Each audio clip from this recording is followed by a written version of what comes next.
Reporters vision. ഇന്ന് നിങ്ങളെ പരിചയപ്പെടുത്തുന്നത് കറുകച്ചാൽ ടൗണിൻ്റെ ഹൃദയഭാഗത്തുള്ള പഞ്ചായത്ത് ഷോപ്പിംഗ് കോംപ്ലക്സിൽ തുടങ്ങിയിരിക്കുന്ന വഴിയോര ഉദ്യാനത്തെക്കുറിച്ചാണ്. ഗ്രാമപഞ്ചായത്തിൻ്റെ വഴിയോര ഉദ്യാനത്തിന് എല്ലാവിധ ആശംസകളും നേരുന്നു.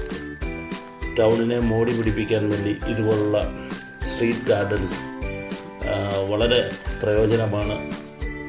ഇവിടെയുള്ള വ്യാപാരികളും മറ്റ് സന്നദ്ധ സംഘടനകളും ചേർന്ന് ടൗണിൻ്റെ ബാക്കിയുള്ള ഭാഗങ്ങളുടെ ഇതുപോലെ ചെടികൾ വെച്ച് അലങ്കരിക്കുകയാണെങ്കിൽ കൂടുതൽ മനോഹരമായി തീരും കറുകച്ചാൽ ടൗണ്.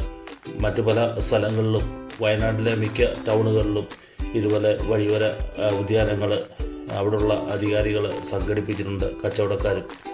ഇതൊരു മാതൃകയായിട്ട് കരുതിക്കൊണ്ട് ഇനിയും ഇതുപോലുള്ള ഗാർഡനുകൾ നമ്മൾ പഞ്ചായത്തിൽ ഉടലെടുക്കട്ടെ എന്ന് ആശംസിച്ചുകൊണ്ട് നിർത്തുന്നു. Thank you.